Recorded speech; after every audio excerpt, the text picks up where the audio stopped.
Why on earth would a doctor try to enter this country illegally?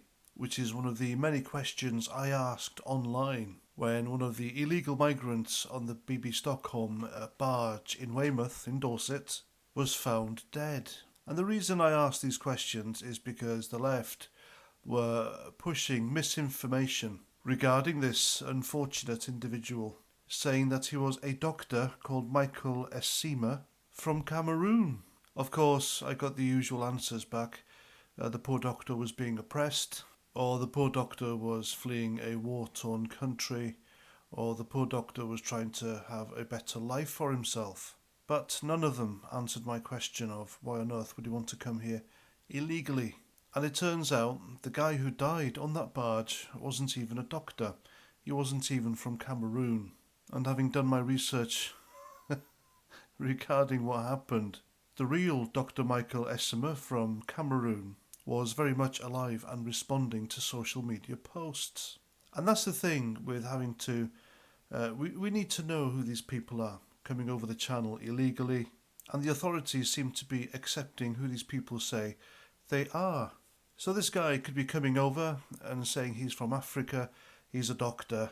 Well, you can buy a doctorate for around £2,500 equivalent to South African currency from the University of Cape Town. And I don't get the left's obsession with calling these people doctors, engineers, lawyers, or any top-end, highly educated profession when they can't really prove it. So if they're doctors, it's because they say they are. If they're being oppressed because of their sexuality, it's because they say they are.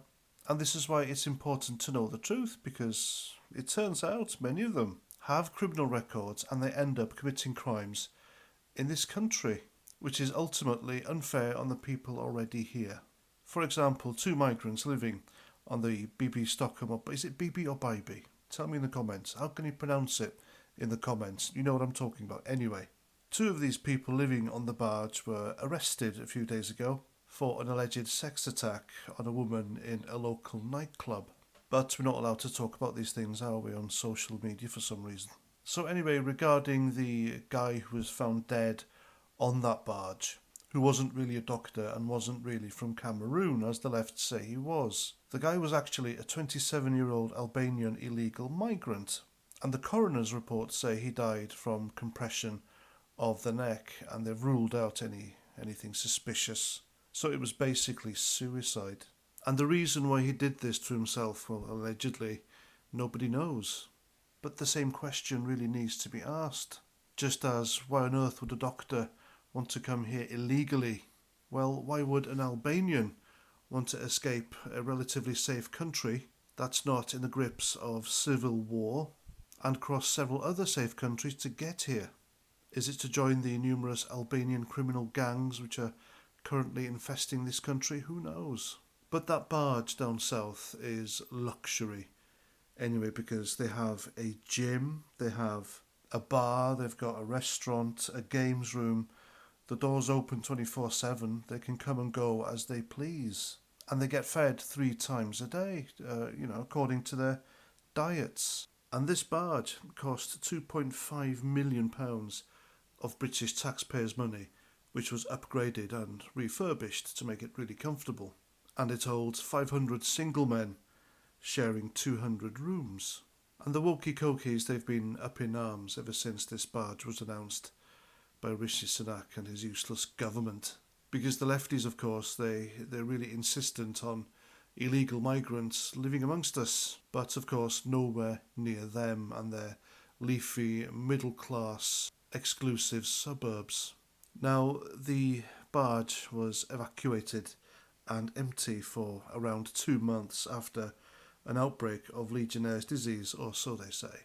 I reckon that was a panic by the Conservative government because the left were kicking up such a stink about it that they probably cooked up this story about the Legionnaire's disease so they could ditch the barge if the heat was too much. But I can assure you folks, having been homeless myself at one point in my life and being at such a low point and desperate for a roof over my head rather than sleeping in my car, I would have gladly driven down to Weymouth and taken a room on that barge.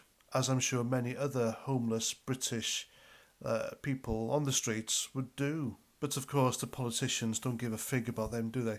As soon as this poor illegal migrant died and news broke out, many left-wing Labour MPs, they quickly wrote letters demanding answers and showing faux compassion.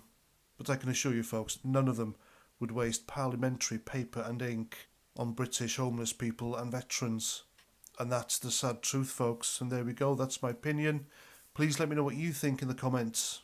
And until the next time, have a great day, and Roger Trout.